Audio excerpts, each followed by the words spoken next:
My dear friends, come sit with me for a while. I want to tell you about a man named Paul who discovered something extraordinary in the darkest place imaginable. Picture this with me. The year is 62 AD. Rome is at the height of its power. In a cold stone cell, chained to a Roman guard, sits an aging apostle with weathered hands and tired eyes. But Paul is writing. His fingers are cramped from the chains, but his heart is full of something the Roman Empire could never understand. He dips his reed pen and writes words that will echo through history. I can do all things through Christ who strengthens me. Now let me tell you something important about Paul. This was not a young man full of energy and ambition. Paul was in his 60s, about your age, my friends. His body was breaking down. He had been beaten, shipwrecked, and imprisoned more times than he could count. His eyesight was failing. Some scholars believe he had arthritis that made writing painful. Yet in that prison cell, Paul made a discovery that changed everything. The same discovery I want to share with you today. You see, strength is not about how many push-ups you can do or how fast you can climb stairs. True strength comes from a source that never grows old, never gets tired, and never gives up on you. Let me share a story about strength that might surprise you. In 1986, a 70-year-old grandmother named Hulda Crooks stood at the base of Mount Whitney, the highest peak in California. People told her she was too old. They said the 14,505-foot climb would kill her.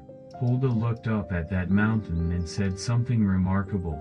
God did not give me a spirit of fear, but of power, of love, and of sound mind. Hulda made that climb, not once, but 23 times. She continued climbing until she was 91 years old. When reporters asked her secret, Hulda always pointed upward. My strength comes from above, she would say. When my legs get tired, I pray. When my lungs burn, I remember who created the air I breathe. This is what Paul understood in that Roman prison. This is what Hulda discovered on those mountain trails. This is what I want you to discover today. Your age is not your limitation. Your circumstances are not your prison. Your past failures are not your future. The Apostle Paul learned something in prison that he could never learn in comfort. He discovered that God's strength shows up most clearly when ours runs out. When Paul was young and confident, he relied on his education, his status, his own abilities. But in that cell, stripped of everything he once counted on, Paul found something better. He found a strength that did not depend on his circumstances. Think about your own life for a moment. Maybe you are facing health challenges that seem insurmountable. Maybe financial pressures are keeping you awake at night. Perhaps you have lost someone dear to you, and the grief feels too heavy to carry. Maybe your adult children are struggling, and you feel helpless to fix their problems. Here is what Paul discovered, and what I want you to know today. These difficult circumstances are not evidence that God has forgotten you. They are opportunities to discover a strength you never knew you had. Not your strength, but God's strength working through you. Let me tell you about my friend Dorothy from Nebraska. Dorothy was 68 when her husband of 45 years died suddenly of a heart attack. She had never balanced a checkbook, never lived alone, never made a major decision without consulting Harold first. Dorothy sat in her empty farmhouse and wondered how she would survive. But Dorothy did something remarkable. Instead of giving up, she got down on her knees in that empty kitchen and prayed a simple prayer. God, I cannot do this alone. If you want me to keep going, you are going to have to show me how. That night, Dorothy opened her Bible to Philippians chapter 4 verse 13 and felt something stir in her heart that she had not felt since Harold died. Hope. Today, 15 years later, Dorothy runs a small business from her farmhouse, making and selling quilts online. She has traveled to all 50 states, something she never did when Harold was alive. She volunteers at the local food bank and mentors young widows at her church. When people ask Dorothy how she rebuilt her life at 68, she always gives the same answer: I could not do it, but Christ in me could do anything. This is the secret Paul discovered in that prison cell. This is what Dorothy learned in her empty farmhouse. This is what you can discover today, no matter what season of life you are walking through. Now let me tell you about the season of new beginnings. Spring comes to everyone, sometimes when we least expect it. For some of you, spring came early in life with marriage, children, and new careers. But spring can come at any age, and often the springs that come later in life are the most beautiful of all. I want to tell you about a man named Ray Kroc. Most people do not know that Ray was 52 years old when he had his first taste of what would become McDonald's. Ray was a traveling salesman selling milkshake machines, and by most accounts, his life was ordinary. He had a modest income, a small house, and no particular reason to believe his best days were ahead of him. But in 1954, Ray walked into a small restaurant in San Bernardino, California, owned by two brothers named Richard and Maurice McDonald. What Ray saw there changed everything. He watched customers get their food in 30 seconds instead of 30 minutes. He saw a system that could work anywhere in America. At 52, when most men are thinking about retirement, Ray Kroc saw his spring. The McDonald brothers were content with their one successful restaurant. But Ray had a vision that seemed impossible. He wanted to put a McDonald's in every town in America. People told him he was too old to start over. They said the restaurant business was too risky for a man his age. They reminded him that he had a wife and responsibilities. Ray Kroc had a choice to make. He could stay safe, keep selling milkshake machines, and live a comfortable but ordinary life, or he could step into the spring season that God was offering him at age 52. Ray chose spring. I was not willing to accept that my best years were behind me, Ray later wrote. Every morning I woke up believing that God had more for me to do. Ray Kroc opened his first McDonald's franchise in Des Plaines, Illinois, in 1955. He was 52 years old. By the time Ray died at 81, there were more than 7,500 McDonald's restaurants around the world. Ray often told reporters, "My spring did not come until I was old enough to appreciate it." But spring is not just about business success. Sometimes spring comes in the form of second chances, new relationships, or opportunities to serve others in ways you never imagined. Let me tell you about Margaret, a 71-year-old retired school teacher from Ohio. Margaret had been widowed for 5 years when her church announced that they were looking for volunteers to help with the children's ministry. Margaret's first thought was, "I am too old for that. Those days are behind me." But something inside her would not let it go. She kept thinking about those children who needed someone to care about them. Margaret decided to volunteer for just one Sunday, just to see how it went. That first Sunday, a 7-year-old girl named Jessica attached herself to Margaret and would not let go. Jessica's parents were going through a difficult divorce, and she desperately needed a stable adult in her life. "Mrs. Margaret," Jessica said that first Sunday, "will you be here next week?" Margaret looked into those big brown eyes and felt something she had not felt in years. Purpose. "Yes, sweetheart," Margaret replied. "I will be here." That was 8 years ago. Today, Margaret coordinates the entire children's ministry at her church. She has helped dozens of children through difficult times and their families. She has taught Sunday school, organized Vacation Bible School, and mentored young mothers. At 79, Margaret is busier and happier than she has been in decades. "I thought my useful years were over," Margaret tells People. "But God had different plans. My spring came at 71, and it has been the most meaningful season of my life. Spring seasons require something from us that can be scary, especially as we get older. They require us to believe that our best days might still be ahead of us. They require us to step out of our comfort zones and try something new. They require faith that God is not finished with us yet. But here is what I have learned about spring seasons later in life. They are often more fulfilling than the springs we experience when we are young. When you are young, you spring into new things because you have energy and ambition. When you are older, you spring into new things because you have wisdom and purpose. You know what matters. You know how precious time is. You know the difference between success and significance. Maybe God is offering you a spring season right now.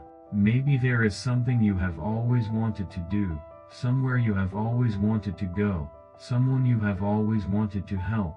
Maybe you have been telling yourself you are too old, too tired, too set in your ways. Let me remind you of something Paul learned in that prison cell. The same Christ who gave Paul strength to endure imprisonment can give you strength to embrace new beginnings. The same God who opened doors for Ray Kroc at 52 and Margaret at 71 can open doors for you at any age. Spring is not about being young. Spring is about being open. Open to possibilities. Open to change. Open to the idea that God might have something beautiful and meaningful planned for the years ahead. Your spring might look different than you expected, but that does not make it any less real or any less wonderful. Summer is the season when everything seems to be working. The sun is shining, the gardens are blooming, and life feels abundant and secure. For many of you, summer came during those middle years when your careers were thriving. Your children were healthy and successful, and your retirement accounts were growing steadily. Summer seasons are wonderful gifts from God, but they also come with a unique temptation.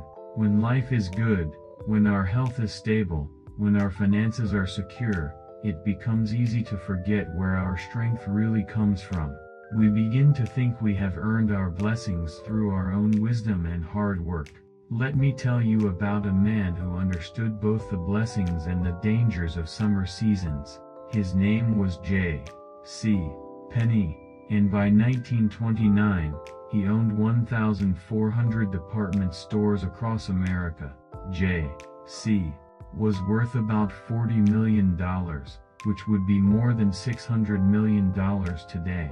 He was 54 years old, at the peak of his success, enjoying the warmest summer of his life. J.C. Penney had built his business on Christian principles. He called his stores the Golden Rule stores because he believed in treating customers and employees the way he wanted to be treated. He was generous with his wealth, supporting churches and charities across the country. J.C. seemed to have everything under control. But then came October 29, 1929. Black Tuesday. The stock market crashed, and J.C. Penney lost almost everything overnight. At 54, this man who had been worth $40 million found himself nearly bankrupt. The stress was so overwhelming that J.C. had what we would call today a complete nervous breakdown. J.C. was admitted to a sanitarium in Michigan, convinced that his life was over. He could not sleep, could not eat, could not see any reason to keep living. One night, J.C. was so desperate that he wrote goodbye letters to his wife and children, planning to end his life. But the next morning, something happened that changed everything. J.C. heard singing coming from the sanitarium chapel. Almost against his will, he found himself drawn to the music. He slipped into the back of the chapel just as the small congregation was singing an old hymn. God will take care of you. As J.C. listened to those simple words, something broke open in his heart. He realized that during his summer years, he had gradually shifted his trust from God to his own abilities, from faith to his financial success. He had not stopped believing in God, but he had stopped depending on God. Be not dismayed, whatever betide, God will take care of you, the congregation sang. J.C. Penney sat in that chapel and rediscovered the strength that had carried him through the early, difficult years of building his business. Not his own strength, but God's strength. J.C. left that sanitarium a changed man. He rebuilt his business from almost nothing, but this time he did it differently. He made sure that every decision was made with prayer. He shared his profits more generously. He treated his employees like family. By the time J.C. Penney died at age 95, he had rebuilt his fortune and established one of the most successful retail chains in American history. But more importantly, J.C.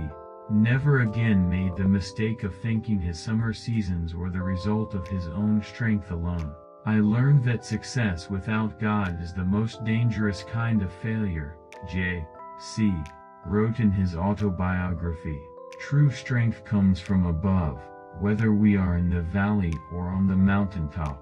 Summer seasons teach us important lessons about God's abundance, but they also test our character in ways we might not expect. When everything is going well, when our prayers seem to be answered and our plans seem to be working, it becomes tempting to take credit for our blessings. I think about my friend Robert, a retired engineer from Detroit.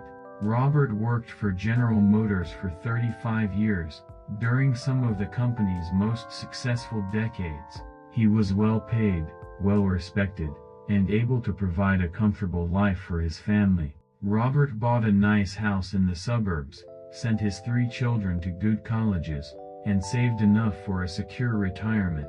But Robert told me something interesting about those successful years. The better things got, Robert said, the less I prayed. When I was starting out, struggling to make ends meet, I prayed every day for God's help. But as my career took off and money got easier, I found myself praying mostly on Sundays. Robert's wake-up call came when he was 58. He went for a routine physical and the doctor found something troubling in his blood work. Further tests revealed that Robert had a serious form of cancer. Suddenly, all the success and security that had defined his summer season seemed fragile and uncertain. Lying in that hospital bed waiting for surgery, Robert remembered, I realized how foolish I had been. I had spent 20 years acting like my success was my own creation, like my health and prosperity were guaranteed. Cancer reminded me that I am not in control of anything that really matters. Robert's surgery was successful, and his cancer has been in remission for more than 10 years now. But Robert says the cancer was one of the best things that ever happened to him. It brought me back to God, Robert explains. It reminded me that every day is a gift, every breath is a blessing, every moment with my family is precious. Today, Robert volunteers at a cancer support center, helping other patients and their families navigate their diagnosis and treatment. He has found that his summer season success, combined with his experience of vulnerability and fear, has given him a unique ability to encourage others. I can tell people that I understand both sides, Robert says. I know what it feels like to think you have everything under control, and I know what it feels like to realize you control nothing at all. Both experiences taught me important things about where my strength really comes from. Summer seasons are not just about material prosperity. Sometimes our summer is a season of good health, strong relationships, or the satisfaction of watching our children and grandchildren thrive. These are precious gifts from God, and we should receive them with gratitude and joy. But summer seasons also call us to remember that our abundance comes from God's hand, not our own efforts alone. They call us to be generous with our blessings, knowing that we are stewards rather than owners. They call us to use our strength and resources to help others who might be walking through more difficult seasons. Most importantly, Summer seasons call us to stay connected to the source of all our strength. When life is good, when our prayers are being answered, when our plans are working out, we must guard against the illusion that we have graduated from needing God's daily help and guidance. The Apostle Paul understood this. Even in his letter to the Philippians, where he writes about being able to do all things through Christ, Paul also writes about learning to be content in both abundance and need. Paul had experienced both poverty and prosperity, both success and failure, both freedom and imprisonment. I know what it is to be in need, and I know what it is to have plenty, Paul wrote. I have learned the secret of being content in any and every situation, whether well-fed or hungry, whether living in plenty or in want. I can do all this through him who gives me strength. Fall is perhaps the most beautiful season of all, but it is also the most bittersweet. The leaves are magnificent in their golden colors, but they are also letting go and preparing to fall. The harvest is abundant, but it signals the end of the growing season. Fall teaches us about gratitude, about the cycles of life, and about the wisdom that comes only through experience. For many of you, fall represents the season you are in right now. Your career may be winding down or finished. Your children are adults with families of their own. You have more time to reflect on the life you have lived and the lessons you have learned. Fall can be a season of great satisfaction, but it can also bring unexpected challenges and changes. Let me tell you about a woman who understood the beauty and the pain of fall seasons. Her name was Laura Ingalls Wilder, and though she became famous for writing the Little House books, her greatest work was not published until she was 65 years old. Laura had lived through some of the most challenging times in American history. She was born in 1867, just after the Civil War ended. Laura and her family were pioneers, moving from place to place across the frontier, facing harsh winters, crop failures, and constant uncertainty. She married Almanzo Wilder when she was 18, and together they faced decades of struggle trying to make a living as farmers. Laura and Almanzo lost their first home to fire. They lost crops to drought and hail. Their infant son died, and doctors told Laura she might never have another child. In 1894, when Laura was 27, the couple lost everything they owned and had to move in with Almanzo's family. For many people, these setbacks would have been the end of their dreams. But Laura kept moving forward, kept working, kept believing that God had a purpose for their struggles. She and Almanzo eventually saved enough money to buy a small farm in Missouri, where they lived quietly for many years. Laura worked as a writer for local newspapers and magazines, but nobody outside her small community knew her name. Then in 1930, when Laura was 63 years old, her daughter Rose encouraged her to write down the stories of her childhood on the frontier. Laura was reluctant at first. Who would want to read about an old woman's memories? She wondered. But Rose insisted that Laura's stories were important, that they captured a way of life that was disappearing from America. Laura began writing her first book, Little House in the Big Woods, at age 63. She wrote it by hand, sitting at her kitchen table in the evenings after finishing her farm chores. The book was published when Laura was 65, and it became an immediate success. Over the next 10 years, Laura published 8 more books, each one beloved by millions of readers. But Laura's fall season was not just about literary success. It was about discovering that all of her struggles and hardships had been preparing her for something she could never have imagined. Every difficult winter, every crop failure, every moment of fear and uncertainty had become material for stories that would inspire generations of children and adults. I never understood why we had to go through so many hard times, Laura wrote to a friend in 1943, when she was 76 years old. But now I see that God was writing a story through our lives, and every chapter was necessary, even the painful ones. Laura Ingalls Wilder lived to be 90 years old, and she spent her final 25 years sharing the lessons she had learned through a lifetime of challenges and changes. Her fall season became a time of harvest, not just for herself, but for millions of people who found hope and courage in her stories. Fall seasons often bring this kind of perspective. When you have lived long enough to see the full arc of your life, you begin to understand things that were mysteries when you were younger. You see how God was working even in the difficult times, how He was preparing you for purposes you could never have imagined. I think about my friend William, a 78-year-old retired teacher from Alabama. William grew up during the Great Depression, the son of sharecroppers who could barely put food on the table. William was smart, but his family had no money for college. When World War II started, William enlisted in the Navy, hoping to learn skills that would help him build a better life.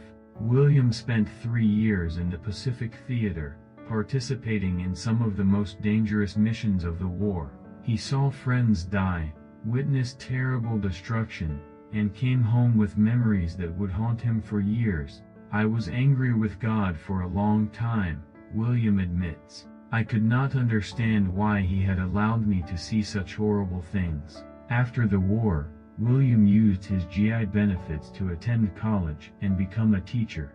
He taught high school history for 35 years, mostly in poor rural schools where many of his students came from backgrounds similar to his own. William was a good teacher, but he always felt like he was just doing his job, nothing special. But in his fall season, William began to see his life differently. Former students started reaching out to him, telling him how much his classes had meant to them. They shared stories of how William's teaching had inspired them to go to college, to serve their country, to pursue careers they had never thought possible. One young man told me that my stories about the war had inspired him to become a military chaplain, William recalled. A young woman said that my passion for history had led her to become a museum curator. I started to realize that God had been using my experiences, even the painful ones, to touch other people's lives. Today, William volunteers at a veteran center, counseling younger veterans who are struggling with their own war experiences. He has written a memoir about his childhood during the Depression and his service in World War II. At 78, William has found his life's greatest purpose in sharing the lessons he learned through decades of struggle and service. I understand now why I had to go through those hard times, William says. God was preparing me to help other people who are facing similar challenges. My pain became the foundation for my ministry to others. This is one of the great gifts of fall seasons. The experiences that seemed random or meaningless when we were living through them begin to form a pattern. We see how God was weaving all the threads of our lives together to create something beautiful and purposeful. Fall seasons also teach us about letting go. Just as the trees must release their leaves to prepare for winter, we must learn to release some of the things that defined our earlier seasons. The career that gave us identity and purpose may be ending. Our role as active parents may be changing as our children build their own lives. Our bodies may not be as strong or reliable as they once were. But letting go is not the same as giving up. When trees release their leaves, they are not dying. They are preparing for a new season of growth that will come in the spring. When we release the roles and identities that defined our earlier seasons, we create space for new purposes and new ways of serving God and others. The Apostle Paul understood this principle. In his letter to the Philippians, Paul writes about pressing on toward the goal, about forgetting what lies behind and straining toward what lies ahead.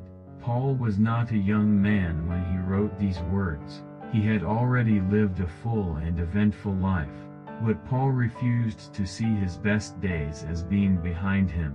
Fall seasons call us to harvest the wisdom we have gained through years of experience. They call us to share our stories, to mentor younger people, to pass on the lessons we have learned.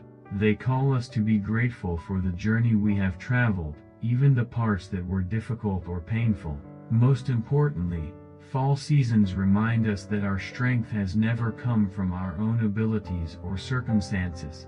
Looking back over decades of life, we can see clearly how God's strength has carried us through every season, every challenge, every change. This perspective gives us confidence as we face whatever seasons may still lie ahead.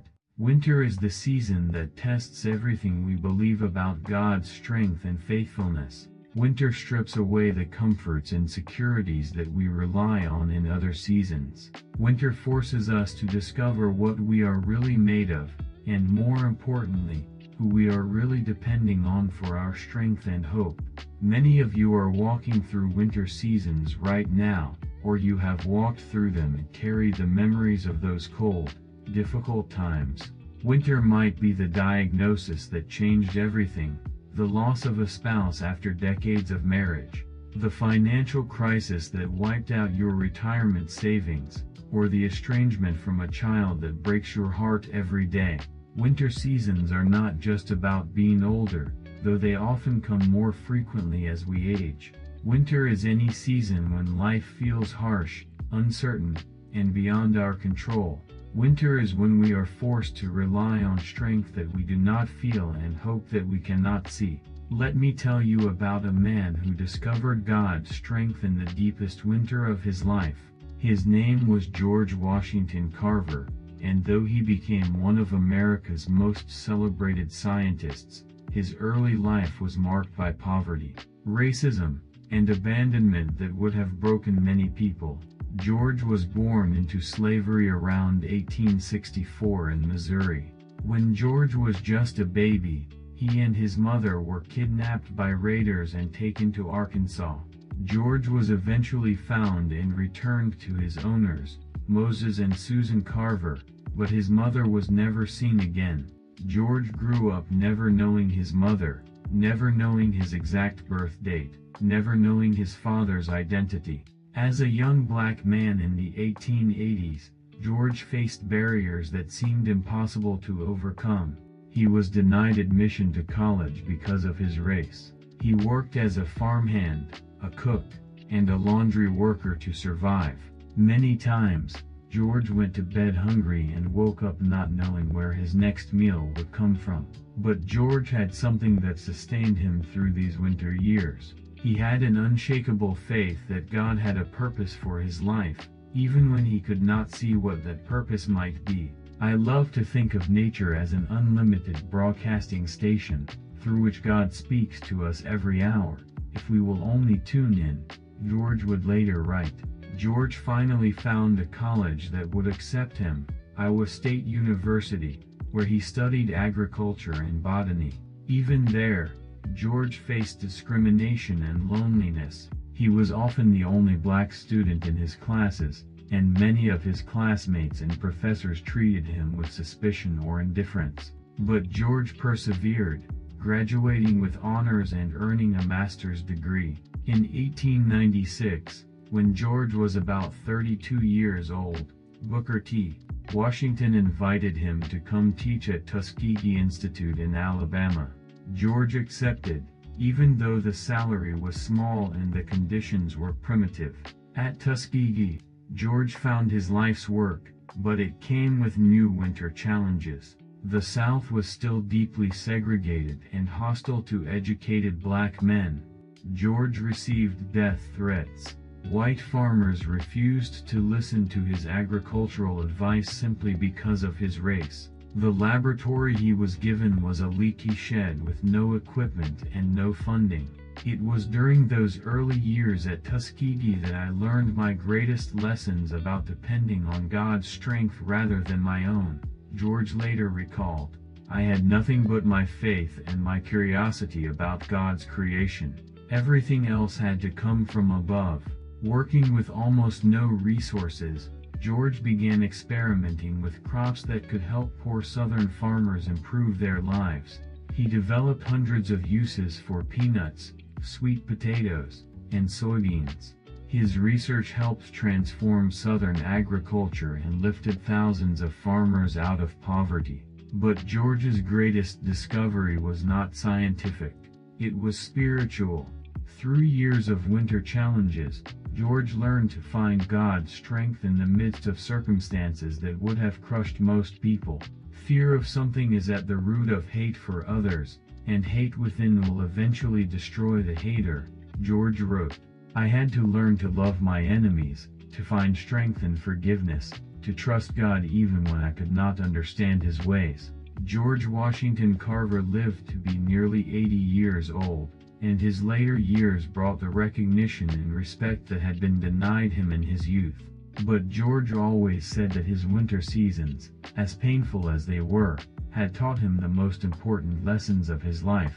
I never would have learned to depend completely on God if my life had been easy, George reflected near the end of his life. My struggles were not punishments from God. They were classrooms where God taught me things I could never have learned in comfort. Winter seasons force us to confront questions that we might avoid in easier times. Is God really faithful when everything seems to be going wrong? Can we trust Him when our prayers seem to go unanswered? Does He still have a purpose for our lives when we feel forgotten and alone? I think about my friend Elizabeth, an 82-year-old widow from Kansas. Elizabeth and her husband Frank were married for 58 years before Frank died of complications from Alzheimer's disease. Elizabeth spent the final 7 years of Frank's life watching the man she loved slowly disappear, piece by piece, until he no longer recognized her face or remembered her name. Those were the hardest years of my life, Elizabeth told me. I watched Frank become frightened and confused, and there was nothing I could do to help him. I prayed every day for God to heal him, or at least let him die peacefully, but Frank just kept getting worse. I started to wonder if God was listening at all. After Frank died, Elizabeth's winter season continued. She was alone for the first time in nearly 6 decades. Her own health began to decline. She fell and broke her hip, spent months in rehabilitation, and had to give up the home where she and Frank had raised their children. I moved into a small apartment in a senior community, and I felt like my real life was over, Elizabeth remembered. I was just marking time, waiting for God to call me home. I was angry, lonely, and bitter. I stopped going to church because I was mad at God. But then something unexpected happened. Elizabeth's new apartment was next door to a woman named Maria, a 75-year-old immigrant from El Salvador who spoke very little English. Maria's family visited rarely, and she seemed as lonely as Elizabeth felt. One day I heard Maria crying through the thin walls, Elizabeth recalled. Something in my heart just broke open. I knocked on her door and found her sitting in her kitchen, looking at a letter she could not read. It was from a doctor about some test results. Elizabeth offered to help Maria read the letter. It turned out to be good news, but Maria had been terrified because she could not understand it. That simple act of kindness became the beginning of a friendship that transformed both women's lives. I started helping Maria with her English, and she started teaching me about her culture and her faith, Elizabeth explained. Maria had lost her husband too, but she had also lost her country, her language, and most of her family. Her faith was so strong, even though she had suffered so much more than I had. Today, Elizabeth and Maria are inseparable. They attend church together, take English classes together, and have started a support group for other widows in their community. Elizabeth says that helping Maria learn English has given her a sense of purpose she never expected to find at 82. I realize now that my winter season was not just about losing Frank, Elizabeth reflects. It was about learning to find God's strength in a completely different way. When Frank was alive, he was my strength. When he got sick, I tried to be strong for both of us. But after he died, I had to learn to find strength in God alone. Elizabeth paused, looking out the window at the small garden she and Maria tend together. I thought my useful life was over when Frank died. But God had different plans. He used my winter season to prepare me for something I never could have imagined. My friendship with Maria, our work with other widows, the joy I find in helping others, none of that would have happened if my life had stayed the same. Winter seasons teach us that God's strength is not just available when we feel strong. It is especially present when we feel weak, afraid, and overwhelmed.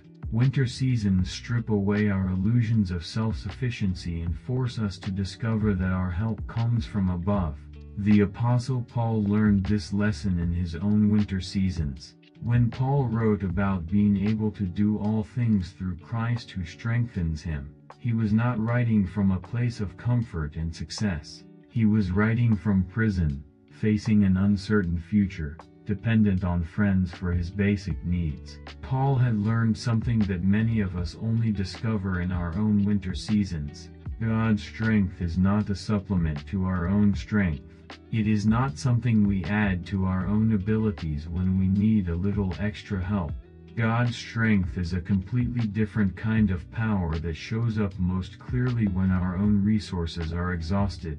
My grace is sufficient for you, God told Paul when Paul prayed for relief from his struggles, for my power is made perfect in weakness. Paul learned to boast about his weaknesses because they created space for God's strength to be revealed. Winter seasons are not evidence that God has forgotten us or stopped caring about us.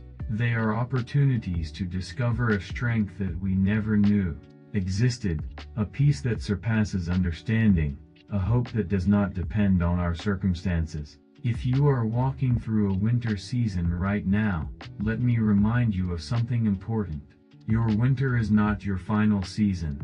God is not finished with your story. The same strength that carried Paul through prison, George Washington Carver through discrimination and poverty, and Elizabeth through loss and loneliness, is available to carry you through whatever winter you are facing. Winter teaches us to depend completely on God, and that dependence becomes the foundation for a kind of strength that nothing in this world can shake. My dear friends, we have walked through all the seasons together, and I hope you have seen something important. God's strength is not seasonal. It does not come and go with our circumstances.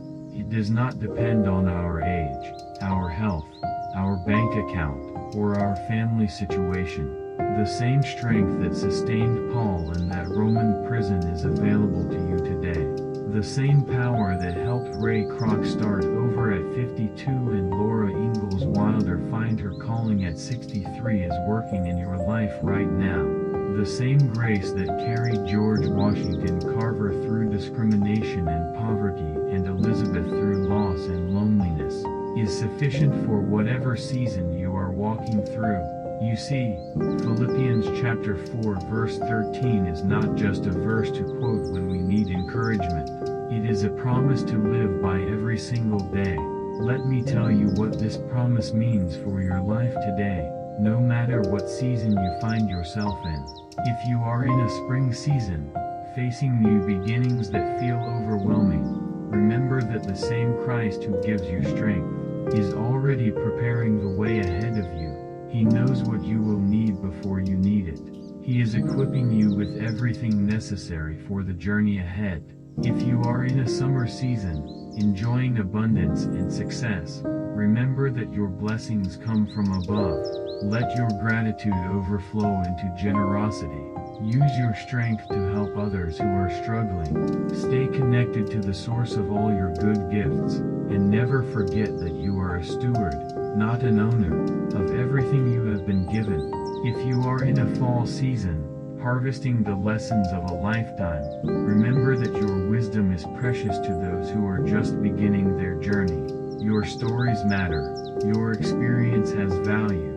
God wants to use everything you have learned to bless and encourage others. This is not the time to withdraw from life. This is the time to share the treasures that only come through years of walking with God.